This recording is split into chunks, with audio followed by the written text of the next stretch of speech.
Il y a quelques mois, j'avais fait une vidéo qui s'intitulait « Ils ont changé ma vie ». Et c'est une vidéo qui vous avait beaucoup plu, où je vous parlais eh bien, de ces choses, de ces objets qui ont rendu ma vie plus belle, qui ont rendu ma vie meilleure. Et comme je suis pleine d'originalité et de ressources, je me suis dit que j'allais faire une deuxième édition. Le premier objet qui a changé ma vie, et ce maintenant il y a d'innombrables années, et vraiment je ne m'en lasse pas, à chaque fois que je l'utilise, je suis là, mais yes, c'est ce presse-ail.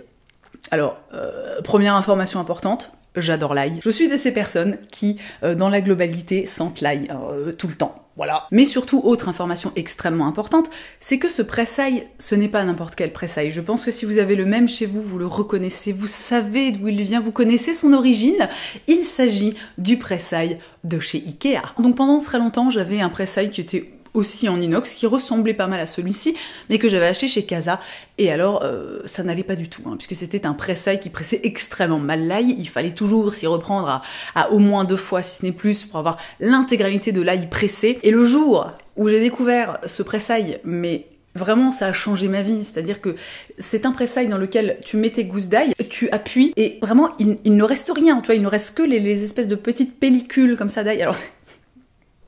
J'aurais peut-être dû commencer ma vidéo par un autre sujet que le presse-ail. C'est l'objet qui me rend le plus heureuse, alors que voulez-vous que je vous dise? Pour la faire courte, c'est un presse-ail d'une efficacité redoutable, qui vient de chez Ikea, donc qui ne coûte pas cher, mais qui néanmoins est donc en inox, en acier inoxydable, et qui, je pense, restera avec moi sensiblement jusqu'à la fin de mes jours, et c'est encore une fois un objet que je pourrais sans aucun doute léguer à mes enfants. La deuxième chose qui a changé ma vie, c'est encore un objet. Alors il n'y aura pas que des objets dans cette vidéo, il y aura aussi des choses qui ne sont pas palpables, mais pour ce second objet, il s'agit des Oya. Qu'est-ce que c'est qu'un Oya? Eh bien un Oya, c'est une sorte de jarre en terre cuite. Et pardon, j'ai vraiment un problème de cadre, ces derniers temps, on m'a beaucoup fait la réflexion que j'étais mal cadrée, du coup, maintenant ça me stresse, tu vois, si j'ai trop de...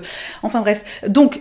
Revenons à nos Oya. Un Oya, c'est une espèce de jarre en terre cuite qui est utilisé par les jardiniers comme système d'irrigation. C'est un système qui existe depuis la nuit des temps, qu'on peut utiliser aussi bien dans son potager, donc en enterrant carrément des jarres, donc ça fait vraiment des gros Oya, des gros machins, tu vois, aussi bien dans son potager que dans ses plantes vertes. Et alors moi, j'avais vraiment... Bon déjà, j'ai un problème avec l'arrosage de mes plantes, tu vois, je suis pas... Alors j'en ai plein, j'ai plein de plantes, et j'arrive pas du tout en fait à m'organiser, donc quasiment en fait tout le temps il y a des plantes en fait qui trempent, qui prennent leur petit bain, tu vois, dans ma cuisine ou dans ma salle de bain. Et j'avais notamment un énorme problème avec mon philodendron que je sais pas, elle avait pas l'air d'aller bien, j'arrivais pas à l'arroser assez, j'oubliais de l'arroser. En plus la monstera c'est une plante vraiment qui est extrêmement robuste, donc quand elle manque d'eau, tu vois, elle est pas en mode, t'as pas l'impression qu'elle va décéder dans la seconde. Et j'ai donc, long story short, réglé le problème en achetant un Oya, et alors c'est merveilleux, c'est-à-dire que ce truc, en fait, tu le plantes dans la terre, tu le remplis d'eau, et ça apporte de l'eau à ta plante, ça l'irrigue pendant... Alors moi, le format que j'ai, je crois qu'il y en a pour à peu près 3 semaines, et c'est-à-dire que par... alors, je suis pas sûre que le terme que je vais utiliser va être le bon, mais par capillarité, c'est-à-dire que la terre cuite, en fait, c'est poreux, donc c'est-à-dire que l'eau va réussir à passer au travers de la terre cuite pour aller dans la terre et pour irriguer la plante, et donc par capillarité, ou porosité, je ne sais vraiment pas comment dire, j'aurais dû me renseigner avant de faire cette vidéo, votre plante, enfin en l'occurrence la mienne, va recevoir de l'eau tranquillou bilou pendant 3 semaines et arrêter de littéralement mourir de soif. Et en plus d'être un système d'arrosage qui est extrêmement pratique et extrêmement, voilà, qui te libère l'esprit et qui est super cool pour tes plantes, parce que du coup elles ne reçoivent ni trop peu d'eau, et c'est vraiment genre juste le bon, tu vois, la bonne dose. C'est un système qui est aussi très écologique, puisqu'en fait il te permet d'économiser de l'eau. Voilà, au lieu de prendre ton eau comme ça et d'en verser plein dans ta plante, et peut-être d'en verser trop et du coup de la tuer, et bien vraiment ta plante reçoit la juste dose, et vraiment c'est génial. La chose suivante qui a changé ma vie, c'est quelque chose qui est impalpable, mais que vraiment, à partir du moment où pas que je l'ai découvert, parce que je savais que ça existait depuis très longtemps, mais à partir du moment où j'ai commencé à l'utiliser, mais ça m'a tellement simplifié la vie. Cette chose, c'est Google Drive. Alors bon, dans la globalité, je suis moitié fan de Google, bon bah vous savez les GAFA, tout ça, bon c'est pas ce qu'il y a de mieux.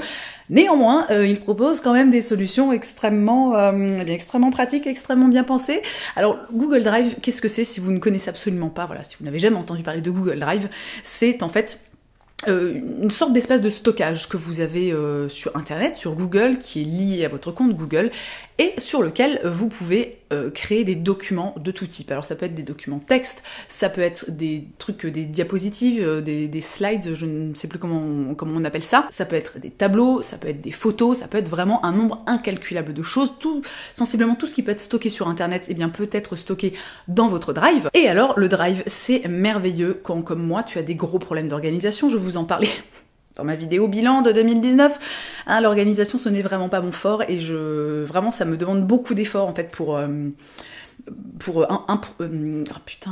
c'est ridicule de dire ça, mais je n'ai pas le mot en français, improve, tu vois, améliorer mes capacités d'organisation, et vraiment Google Drive, ça a changé ma vie, notamment en ce qui concerne ma marque de vêtements numéro 7, puisque, voilà, bon, vous ne le savez sûrement pas, mais mon associé, on n'est pas du tout dans la même ville, c'est-à-dire que moi je vis dans l'Est, et elle vit dans l'Ouest à La Rochelle, donc si vous voulez, les occasions de se voir hein, sont quand même assez rares, et vraiment pour organiser notre travail autour de numéro 7, mais c'est un bonheur. Donc on peut encore une fois mettre absolument tout ce qu'on veut sur son Drive, on peut faire des petits dossiers, mettre des couleurs, des trucs, partager avec les gens qu'on veut, ou faire des trucs privés, vraiment c'est génial, et vous avez absolument tout sous la main tout le temps, c'est-à-dire que moi j'ai même en fait l'appli Google Drive sur mon téléphone.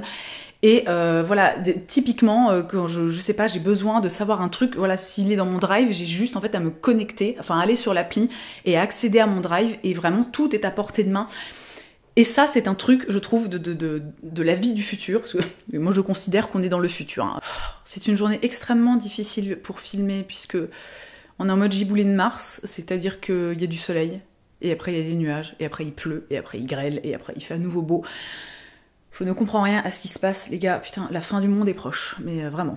Je ne sais plus ce que je disais oui donc que nous sommes dans le futur et que c'est merveilleux, et que autant il y a des trucs du futur que je n'apprécie pas du tout, du type tous les assistants personnels, les Alexa, les OK Google et compagnie. Moi, j'aime pas du tout ça, parce que je pense on est à deux doigts un peu, je pense, de la entre guillemets de la violation de vie privée, hein, parce que c'est un peu le truc qui t'écoute tout le temps, et je sais pas, moi je suis pas du tout à l'aise avec ce genre de truc, je n'en ai pas chez moi, voilà, mon Siri en fait n'est même pas activé, mais alors ça vraiment, le Drive, mais c'est la vie. Je reviens à quelque chose de matériel, un truc qui a changé ma vie, dont je vous ai souvent parlé, c'est les culottes de règles.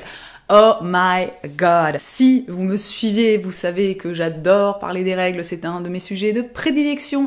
D'ailleurs, j'ai une playlist dédiée à ça, je vous mets le lien genre par là. N'hésitez pas à aller regarder les vidéos, car elles sont d'utilité publique, sans vouloir me jeter de gerbes de fleurs. Et alors vraiment, les culottes menstruelles, ça a été ma découverte de... je sais pas, ça doit faire à peu près 2 ans, je pense que j'en utilise. Là, je vous ai vraiment pris une de mes favorites, donc c'est une culotte taille haute de chez Réjeanne, qui est prévue pour les flux donc assez importants. Et alors moi c'est la culotte, enfin j'en ai plusieurs, mais c'est les culottes taille haute, c'est celle que je porte la nuit. Et alors, mais ça te change la vie. C'est tellement horrible de dormir avec une serviette, hein. Elle peut être aussi bien que tu veux, franchement c'est juste relou. Je veux dire, tu bouges et elle se tourne, et si t'as des serviettes avec des trucs qui collent, et ça te colle à la peau. Et alors avec ça, vraiment, tu prends ta petite douche, après tu mets ton slip, et t'es tellement bien. Alors, en cas de flux, on va dire un peu abondant, moi il m'arrive parfois la nuit de devoir en changer. Bon, bah ça, je veux dire, ça ne change pas en fonction pour tous les modes de protection périodiques en fait. Hein, si jamais ton flux est trop important, si ta cup est pleine, ton tampon ou que sais-je, eh bien à un moment il faut le changer. Mais vraiment, c'est d'un confort mais absolu. Et puis vraiment pour la nuit, c'est parfait, parce que on a déjà parlé du syndrome du choc toxique. La lumière est en train de descendre. Qu'est-ce que ça dit? Voilà, on est bien? Ok. Je disais, on a déjà parlé du syndrome du choc toxique. C'est quand même extrêmement... Je suis à nouveau fluo, mais regardez... Non. Alors je sais que c'est relou, tous les youtubeurs sont là, les changements de luminosité. Alors moi je ne m'en excuse pas, parce qu'en fait si tu veux, je n'y peux rien. Moi je filme en lumière naturelle, et donc encore une fois je ne peux pas contrôler le soleil, mais... On ne peut pas rester comme ça, c'est pas possible, personne n'a envie de regarder une vidéo où où le genre dedans est fluorescent, hein, c'est horrible, donc je vais... voilà, hein. Et bien, ce qui est terrible, c'est que j'ai un appareil en fait qui ferait ça tout seul sans que j'ai besoin de me lever. Mais bref, je digresse. Qu'est-ce que je disais? Je parlais du syndrome du choc toxique. C'est quand même ultra préférable la nuit d'opter pour un mode de protection extra-vaginal, donc qui va vraiment laisser le sang s'écouler en dehors du vagin voilà. Bon, après, l'idée c'est pas de faire une psychose et d'être complètement parano, mais moi vraiment depuis que je me suis beaucoup intéressée au syndrome du choc toxique, je ne peux plus en fait passer une nuit entière et rester je sais pas 6, 7, 8 parfois plus heures avec une protection périodique intravaginale, et vraiment pour ça les culottes de règles les gars, mais c'est la vie. Voilà. Un truc palpable, je ne pensais pas dire ça un jour, mais les AirPods ont changé ma vie. Vraiment, je me souviens quand les AirPods sont sortis, je me disais putain, mais ils en ont pas marre d'inventer toutes ces merdes, je n'en peux plus. Sachant que bon, alors moi je suis la première vraiment au niveau des téléphones et des trucs comme ça. Je sais que j'ai un travail vraiment à faire sur moi parce que je suis la première à plonger la tête la première. Enfin j'ai tout. Moi je suis un esclave d'Apple, hein, mais clairement, tu vois. Et alors je dis pas ça avec fierté, loin de là, mais je le reconnais tout simplement. Mais quand même, quand les AirPods sont sortis, j'étais là, oh putain, oh les relous les types, ils arrêteront jamais quoi. Et puis un jour, j'ai acheté des AirPods. Alors pourquoi est-ce que j'ai acheté des AirPods? Donc, juste pour vous placer le contexte, tout simplement parce que pendant pas mal de temps, hein, plusieurs mois quand même, mon fils se réveille extrêmement tôt le matin, c'est-à-dire qu'il se réveille entre 5h et 5h30, donc autant te dire, j'en ai déjà parlé, mais moi la Miracle Morning, si tu veux, je ne la choisis pas, je la subis, et le matin vraiment aussitôt pour moi, mais c'était super difficile. Et un des trucs qui m'aidait vraiment à tenir et à rester éveillée, donc tout en m'occupant de mon fils, évidemment, c'était d'écouter des podcasts. Sauf que, je te laisse imaginer, quand tu as un téléphone, des écouteurs accrochés, que tu dois mettre machin dans la poche et en même temps tu dois courir après ton enfant et il tire sur les fils et il t'enlève tes écouteurs. Bon, c'est une galère innommable, enfin innommable, bon, remettons les choses à leur place, ce n'est pas une galère innommable, mais c'est relou, tu vois.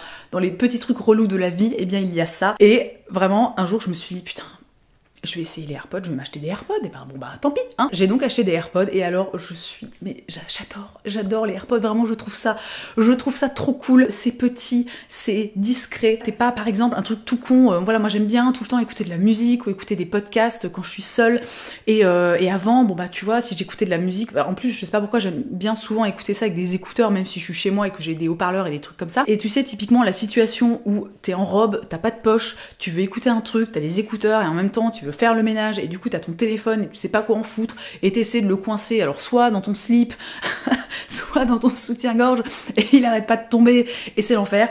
Et bien ça avec les AirPods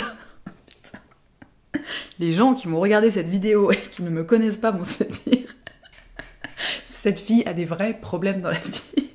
Pardon. Et en plus elle rit seule, hein, voilà. Bref, les AirPods, vraiment, je trouve ça super cool. Ça te donne en fait une espèce de liberté. Tu oublies complètement, voilà, que t'as des écouteurs dans les oreilles.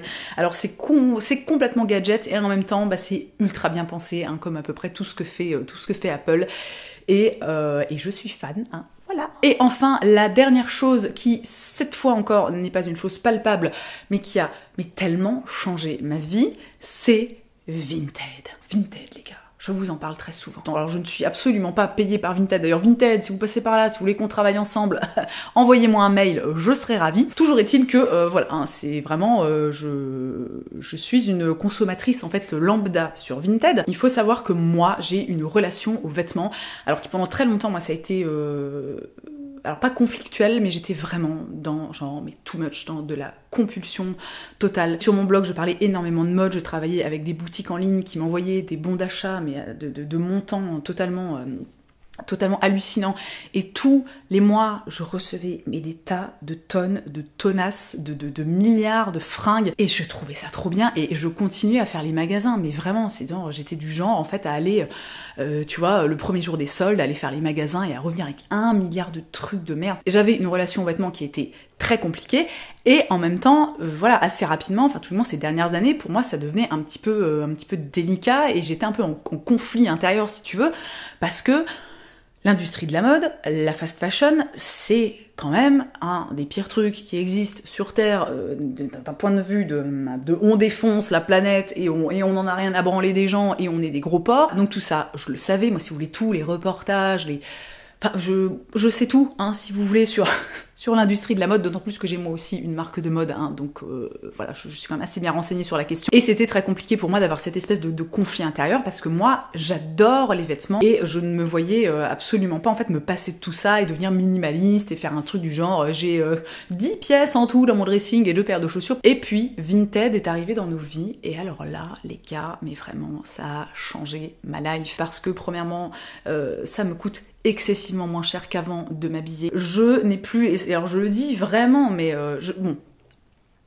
petit aparté, je sais qu'il y a des aspects de Vinted qui peuvent être critiquables, que effectivement, de certains points de vue, ça peut être une espèce de, ça peut être un peu anti-écologique ou anti-éthique, parce que pour certaines personnes, ça peut être, voilà, l'occasion du coup un peu de se baffrer, on va dire, dans les enseignes de fast fashion, en se disant que de toute façon, par derrière, elles vont pouvoir revendre leurs trucs sur Vinted. Il y a évidemment des abus, car nous sommes des êtres humains, et de nature, comme ça, on a quand même un peu une base de connards, hein, si tu veux. Mais dans la globalité, Vinted, ça a vraiment démocratisé l'achat de seconde main. Moi, honnêtement, je n'ai plus aucun, mais alors aucun, zéro, nada niet, scrupule à m'acheter des vêtements. Je pense que 90% des vêtements que j'ai achetés, alors ça vaut pour les vêtements et les chaussures, donc 90% des vêtements et accessoires, etc. que j'ai achetés en 2019 étaient de seconde main, et vraiment je trouve ça génial, parce que tous ces vêtements, eh bien, ont le droit, ne serait-ce que d'un point de vue,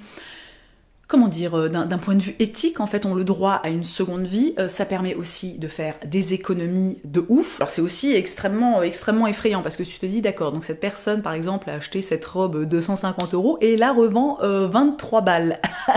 Ok, mais bref, vraiment, Vinted, pour moi, ça a changé la donne, ça a changé ma vie, ça a changé mon rapport à la mode. C'est cool, voilà, de pouvoir se faire plaisir sans ressentir une espèce de poids, comme ça, de culpabilité, parce que les vêtements, c'est quand même, alors on en a besoin pour s'habiller, évidemment, mais à côté de ça, vraiment, les vêtements, ça doit être un plaisir, et ça doit être, voilà, une façon de s'exprimer et de se faire du bien. Et pour moi, Vinted, ça a vraiment permis de retrouver un rapport à la mode et de retrouver un rapport à l'achat de mode qui soit beaucoup plus sain, et dans lequel en fait je me retrouve. Et ça, voilà, ça peut sembler très futile parce que on parle de fringues, etc. Mais je trouve que le fond de l'histoire, qui est de retrouver une espèce, enfin même pas de retrouver, de trouver tout court une espèce de sérénité, c'est vraiment super cool et c'est super positif, et vraiment je vous encourage encore et toujours à acheter de seconde main. Je sais qu'il y a énormément de personnes qui ne peuvent pas se permettre d'aller acheter chez des marques on va dire durables ou éthiques, et c'est normal, parce que en fait faire du vêtement durable et éthique, et encore une fois, je sais de quoi je parle, ça coûte extrêmement cher, ça coûte cher aux personnes qui font les choses durables et éthiques, et ça coûte cher aux personnes qui veulent acheter les choses durables et éthiques. Donc vraiment, tournez-vous vers le seconde main, en fait, c'est ce qu'il y a de plus écologique et de plus éthique. J'ai fait le tour de ces choses qui ont littéralement révolutionné ma vie. Donc j'espère, comme d'habitude, que cette vidéo vous aura plu. J'espère qu'elle vous aura inspiré, et puis comme d'habitude, eh bien merci d'avoir passé ce petit moment avec moi. Je vous souhaite une très belle journée. Je vous embrasse et je vous dis à la prochaine.